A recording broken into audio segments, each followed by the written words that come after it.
Gjesti dhe Egli në një debat të ashpër, akuzat për ndryshim sjelljeje shkaktojnë tension mes tyre. Gjesti dhe Egli përplasen sërish në një debat të fortë, ku tensionet mes tyre arrin kulmin.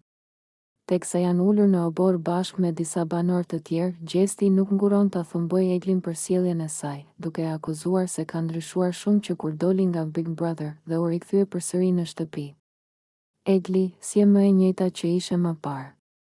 Më duket sikur e ke marrë shumë seriozisht këtë lojën dhe tani po përpiqesh të dukesh ndryshe, më e fortë, më e ashpër.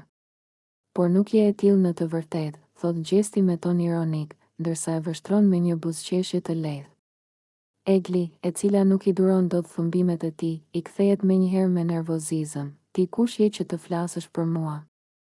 Unë s'kam ndryshuar fare, thjesht kam hapur sytë dhe po shoh se kush janë njerëzit e vërtet këtu brenda. Dhe një prej tyre je ti, Gjesti. Ti nuk më pëlqen sepse tani nuk të lejoj të më përdorësh si dikur. Banorët fillojnë ta ndjekin me interes debatin, ndërsa situata bëhet edhe më e nxehtë. E pra, Egli, të paktën dikur ishe më e sinqertë. Tani po sillet sikur je dikush tjetër, sikur ke dal nga këtu dhe je kthyer me një strategji të re, vazhdon Gjesti, duke tundur kokën. Dikur kishe tjetër qasje, ishe më e afrueshme, më e qeshur. Tani vetëm debaton dhe bën sikur je kundër të gjithëve. Egli ngre vetullat, e inatosur me ato që dëg. Gjesti, duke u ndjer i qetë dhe pa ndonjë shqetësim, shkon afër Danjës dhe nis të bisedojë me të. Pavarësisht se Danja është duke u përpjekur të ruajë qetësinë, ai fillon të flirtojë me të. Me një buzëqeshje të lehtë dhe një shikim të ngacmueshëm, Gjesti i thot: "Sa e bukur je, Danja. Nuk mund ta besoj se sa tërheqëse je, dhe kjo nuk është thjesht për pamjen tënde, por për mënyrën se si ndihesh gjithmonë e sigurt në vetvete." Danja, e befasuar nga ky kompliment, tenton të mbajë një qëndrim të ftohtë, por Gjesti e vazhdon talljen, duke i shtuar më shumë fjalë që tingëllojnë si një lojë flirtuese. "Po, sigurisht që të pëlqen kjo, por po të thoja që ke një energji të veçantë. Çdo djalë këtu do të ishte i lumtur të ishte afër teje. Në fakt, unë mendoj se mund të bëj shumë të lumtur, vetëm imagjino çfarë mund të bëjmë bashkë." Danja, duke u ndier pak e papërshtatshme për mënyrën se si Gjesti e po e ngacmon, përpiqet të mos i japë shumë rëndësi, por ai vazhdon me të qeshura dhe fjalë që ngacmojnë ndjenjat e saj. "Po, ndoshta ka ndonjë djalë këtu që do të ishte i lumtur të ishte me dikë kaq të bukur si ti, por mendoj se je më shumë se thjesht një fytyrë e bukur. Ke atë diçka që të bën të shkëlqesh në çdo hap që hedh." Fjalët e tij janë gjithmonë të ngacmuara dhe qëllimi i tij është për të bërë që Danja të reagojë, pavarësisht se ajo përpiqet të ruajë një qëndrim të qetë dhe të mos lërë të duket se është prekur nga fjalët e tij. Ajo e kupton që ai është duke bërë një shaka dhe kërkon të ruajë kontrollin mbi situatën, por Gjesti vazhdon të flirtojë me të, duke u munduar të tërheqë sa më shumë vëmendje dhe të bëjë që ajo të mendojë më shumë për të. Egli dhe Rozana në një debat të ashpër, të vërtetat e hidhura dalin në dritë, një atmosferë e rënduar mbush dhomën e ndenjës teksa Egli dhe Rozana debatojnë ashpër. Egli, i acaruar dhe me nerva të tensionuara, i drejtohet Rozanës me fjalë të ashpra. "Ti asnjëherë nuk më ke qëndruar pranë, Rozana. Ajo që kam kuptuar nga të gjitha këto javë është se ti gjithmonë ke kërkuar vetëm të keqen për mua. Nuk kam parë asnjëherë mbështetje të vërtetë prej teje. Kur kisha nevojë për ndihmën tënde, ti ishe gjithmonë larg dhe vetëm u mundove të më dëmtoje." I thot Egli, duke e shikuar me sy të mbushur me zemërim. Rozana, e befasuar nga akuzat, nuk e përmbahet dhe i kundërpërgjigjet menjëherë, duke u mbrojtur. "Kjo është absurde, Egli. Unë kam qenë gjithmonë këtu, por ti thjesht nuk ke dashur të shikosh asgjë. Po kërkon të bësh fajtor çdo person tjetër, kur e vërteta është se ti je shumë vetëpërqendruar dhe nuk ke dashur të shohësh asnjëherë përtej vetes." E kundërshton ajo, duke e vështruar me një shikim të ngërthyer. Por Egli nuk e ndalon dot rrjedhën e fjalëve të tij. Ai e ndjen që tashmë është momenti për të nxjerrë gjithçka që ka mbajtur brenda. "Po, mund të thoni çfarë të doni, Rozana, por unë e di që kurrë nuk ke qenë sinqerte. Më ke tradhtuar shpesh me veprimet e tua dhe asnjëherë nuk ke qenë aty për të më ndihmuar, as kur kisha nevojë për dikë që të qëndronte pranë me të vërtetë. thot Egli duke e shtrirë duar përpara, si për të treguar se është gati të përballet me gjithçka që ka ndodhur ndërkohë. Rozana fillon të nervozohet, por tani e kupton që nuk ka mundësi tjetër përveç se të mbrojë veten. Ajo bën një hap prapa dhe përpiqet të qetësohet për disa sekonda, përpara se të reagojë.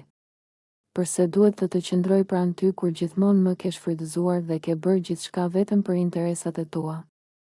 Nuk më ke dhënë asnjë mundësi të jem aty për ty, sepse ti gjithmonë ke pasur një tjetër plan. Kjo është realiteti dhe ti thjesht nuk e kupton. Kjo fjalë shkakton një heshtje të shkurtër, ndërsa të dy janë të mbërthyer në një betejë fjalësh. Egli e sheh Rozanën me sytë e tij të mbushur me shgënjim, ndërsa ajo e ndjen zemrën e saj të dridhet nga tensioni. Po, ndoshta kam bërë gabime, por kjo nuk do të thotë se mund të më akuzosh pa të drejtë. Këtu jemi në një shtëpi dhe të gjithë bëjmë gabime, por nuk është asnjëherë vonë për të bërë diçka ndryshe. Thot Rozana, duke përpiqur të shtrëngojë një buzëqeshje të vogël për të mos lënë përshtypjen që gjithçka ka marrë fund. Megjithatë, Egli është i vendosur dhe shprehjet e tij nuk janë më të buta. Ai e di se ndjenja e tij është e vërtetë dhe ka ardhur koha të thotë gjithçka që e ka mbajtur për kaq gjallë. Nuk është vetëm për të kaluar një moment, Rozana. Ky është një përfundim për mua. Nuk dua të jem më pjesë e kësaj. Pas kësaj, ai largohet duke e lënë Rozanën të mbetur dhe të menduar. Konflikti mes tyre ka marrë një drejtim të papritura dhe tashmë të dy janë të ndarë më shumë se kurrë. Rozana dhe Gerta në një debat të ashpër, fyrje dhe tensione në rritje. Një debat i fortë shpërthen mes Rozanës dhe Gertës, teksa atmosfera në shtëpinë e Big Brother bëhet gjithnjë e më e tensionuar. Rozana, e acaruar nga sjellja e Gertës, nuk përmbahet dhe nis ta ofendojë atë në mënyrë të drejtë për drejtë. Gerta, ti je si lopa mura. Nuk di të bësh gjë tjetër veç se të flasësh pa kuptim dhe të fusësh hundët kudo. Të paktën një herë rri në vendin tënd. I thot Rozana, duke ngritur zërin dhe duke e parë drejt në sy. Gerta, e befasuar nga kjo fyrje, fillimisht buzëqesh me ironi, por më pas acarohet dhe i kthen përgjigje. Po shiko veten tënde, moj Rozan. Unë jam e shëndetshme dhe më pëlqen vetja kështu. Ndërsa ti je vetëm një gjuhë e keqe që nuk lë njeri pa e tallur. Kush të ka dhënë ty të drejtën të gjykosh të tjerët? Por Rozana nuk ndalet. Ajo e përqesh më tej dhe shton, jo vetëm që je si lopa mura, por edhe mendjen e ke bosh. Dhe sa për atë që thua se të pëlqen vetja, s'është faji im që dukesh si një fshes e lënë pas dere. Të tjerët në shtëpi fillojnë të reagojnë, disa qeshin nën zë, ndërsa të tjerë përpiqen të qetësojnë situatën. Por Gerta nuk e lë me kaq. Ajo afrohet më shumë drejt Rozanës dhe i përgjigjet me ton më të ashpër. Ti s'ke respekt për askënd. Ti ke një gojë që nuk ndalon kurrë. Në vend që të merresh me të tjerët, shiko një herë jetën tënde dhe ku je ka ta ndisur. Debati vazhdon për disa minuta mes tyre, me fjalë të ashpra dhe akuza nga të dyja palët. Ndërkohë, banorët e tjerë ndjekin me vëmendje, të habitur se deri ku mund të shkojë ky konflikt. A do të qetësohet situata apo ky është vetëm fillimi i një përplasjeje më të madhe mes tyre? Gjesti shkakton debat në shtëpi me komentet e tij ironike, tallje dhe provokime të reja mes banorëve. Gjesti, i njohur për natyrën e tij provokuese dhe humorin shpeshherë të ashpër, vendos të bëjë një tjetër shaka që lë banorët të habitur dhe të irrituar. Teksa qëndron në sallon me disa prej tyre, ai nis të tallet dhe të bëjë komente ironike që shkaktojnë reagime të ndryshme. Më duket se s'kam më këtë ngacmoj këtu brenda, thot ai me një buzëqeshje tallse, duke parë përreth. Tani do filloj të ngacmoj lopën dhe do kërkoj lidhje me lopën, vetëm për lojë, natyrisht. Banorët fillimisht qeshin, duke menduar se ai po bën një shaka të zakonshme, por më pas disa prej tyre fillojnë të shfaqin pa kënaqësi. Gjesti, po e tepron tani. Nuk mund të flasësh kështu, se ofendon të tjerët, i thot Ola, duke ngritur vetullat e saj në shenjë habije. Gjithmonë duhet të bësh ndonjë provokim për të marrë vëmendje? Gjesti nuk ndalet dhe vazhdon duke bërë sikur është duke flirtuar me një kafshë imagjinare, gjë që shkakton edhe më shumë reagime nga të pranishmin. Ore, a jeni në Terezi ju? Nuk e shihni që unë jam në kërkim të dashurisë? Më duhet të bëj diçka për të mbajtur lojën interesante, thot ai duke qeshur dhe duke bërë gjeste të egzageruara. Ndërkohë, Rozana, e cila nuk i duron dot shakat e tilla, i kthehet me një ton të ashpër: "Ti s'di më çfarë të thuash vetëm e vetëm që të dalësh në plan të parë. Po të pëlqen të flasësh kot, po një ditë dikush do të jap përgjigjen që meriton." Gerta, e cila deri në atë moment kishte qëndruar e heshtur, e shikon me përçmim dhe i thot: "Nëse mendon se kështu do bëhesh interesant, e ke shumë gabim. Po dalësh jashtë, shiko mos gjesh ndonjë tjetër për lojë, se këtu s'të ecën më." Gjesti nuk e merr seriozisht dhe vazhdon të qesh, ndërsa disa nga banorët largohen, të lodhur nga sjellja e tij. Ndërkohë, ai vazhdon të bëjë komente ironike dhe të sfidojë të tjerët, duke krijuar një tjetër moment tensioni në shtëpi. A do të vazhdojë Gjesti me provokimet e tij, apo do të përballet me pasojat e këtyre komenteve? Debati mes Rozanës dhe Eglit përshkallëzohet, akuzat të forta dhe tensionet të larta në shtëpi. Në shtëpinë e Big Brother, tensionet mes banorëve vazhdojnë të rriten, dhe këtë herë në qendër të vëmendjes është një përplasje e ashpër mes Rozanës dhe Eglit. Gjithçka nis nga një bisedë e zakonshme, e cila shpejt kthehet në një debat të nxehtë mes tyre. Rozana, e acaruar nga sjellja e Eglit dhe disa deklarata që ai kishte bërë më parë, nuk përmbahet dhe i drejtohet atij me ton të lartë: "Mos më fol mua ashtu. Ti nuk ke as moral për veten tënde, e jo më të më japësh mend mua." Egli nuk e pranon në heshtje këtë sulm dhe reagon menjëherë: "Unë s'kam moral. Po ti, që përfiton nga të gjithë këtu brenda dhe bën aleanca sa me njërin, sa me tjetrin? Mos më trego mua për moral, Rozana." Debati vazhdon të përshkallëzohet, ndërsa Rozana afron duart drejt Eglit dhe i thot me një ton të prerë: "Unë të paktën jam e sinqert dhe e drejt për drejt, ndërsa ti je një lojtar i pabesë që thjesht manipulon njerëzit. Nuk ka njeri këtu që të beson më." Egli qesh ironikisht dhe përpiqet ta sfidojë: "Të pas ka djegur e vërteta, apo jo? Prandaj po bërtet.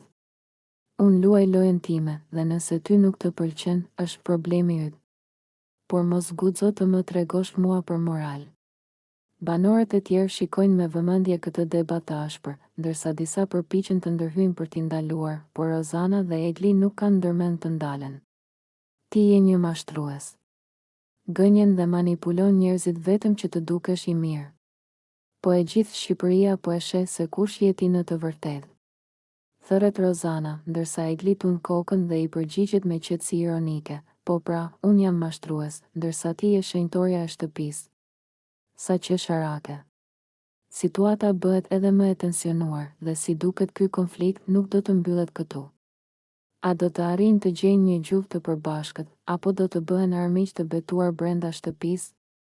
Egli i largohet Gjestit, apo shfaqet një përçarje mes tyre? Në një moment tensioni brenda shtëpisë së Big Brother, Gjesti përpiqet t'i afrohet Eglit, por ajo reagon me ftohtësi dhe nuk i jep asnjë mundësi për të komunikuar. Me një qëndrim të prerë dhe të distancuar, Egli shmang çdo kontakt me të, duke treguar qartë se nuk dëshiron ta ketë pranë. Gjesti, i habitur nga reagimi i saj, fillimisht mundohet të kuptojë se çfarë po ndodh, por Egli e injoron plotësisht. Ajo nuk e shikon në sy, nuk i flet dhe madje largohet menjëherë nga ambienti ku ndodhet ai. Si duket, diçka ka ndryshuar mes tyre, dhe Egli nuk ka më interes të jetë pranë tij. "Pse më injoron kështu?" i thot Gjesti, duke u përpjekur të kuptojë sjelljen e saj. Por Egli nuk reagon.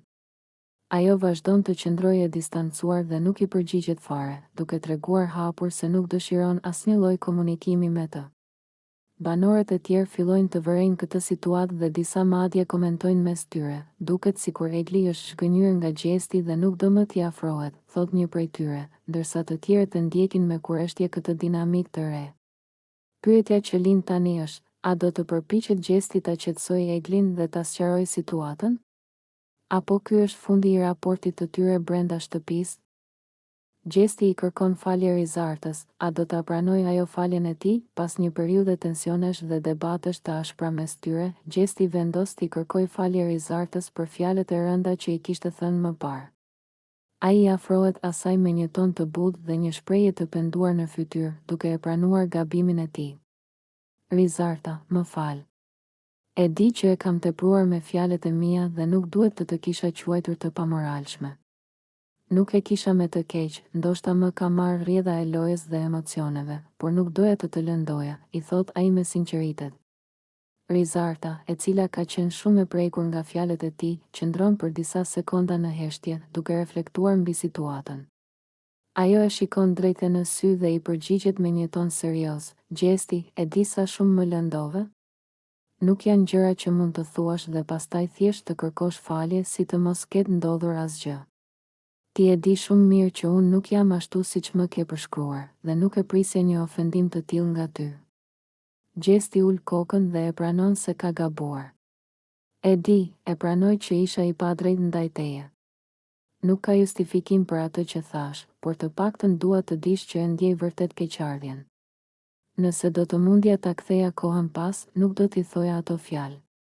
Të tjerët brenda shtëpisë i vëzhgojnë nga larg, duke pritur të shohin nëse Rizarta do ta pranoj faljen e tij apo do ta refuzoj përfundimisht. Ajo merr një frym të thellë dhe, pas një pauze të shkurtër, i thot: "Do ta pranoj faljen tënde, por jo sepse dua ta harroj atë që ndodhi. E pranoj vetëm sepse dua të ecim përpara dhe të mos lejoj që kjo të ndikojë më në lojën tonë. Por të lutem, mos më zhgënje më." Gjesti buzëqesh lehtë dhe e falenderon, të premtoj që do të kem më shumë kujdes me fjalët e mia. Me këtë përballje duket se një konflikt i madh është zbutur, por mbetet për t'u parë nëse Rizarta do ta besojë vërtet pendesën e Gjestit apo do të mbajë ende dyshime ndaj tij. Egli distancohet nga Gjesti, deklarata e saj e fortë trazon shtëpinë e Big Brother. Në një bisedë të hapur me disa banorë të tjerë, Egli shpreh hapur qëndrimin e saj ndaj Gjesti dhe nuk përmbahet as pak në fjalët që zgjedh për të. Ajo duket e vendosur për të mos pasur më asnjë lidhje me të dhe e thot këtë gjë me tone të forta. Unë do t'i qëndroj larg Gjestit. Nuk dua të kem asnjë lidhje me të, sepse ai nuk është personi që unë mendova se ishte në fillim, shprehet Egli me një ton të prerë, ndërsa të tjerët e dëgjojnë me vëmendje. Ajo shton më tej se ka parë shumë veprime nga ana e tij që nuk i pëlqejnë dhe që sipas saj tregojnë se ai është një lojtar i paskrupull, që nuk e ka as pak problem të manipulojë dhe të përdorë njerëzit për përfitimin e tij.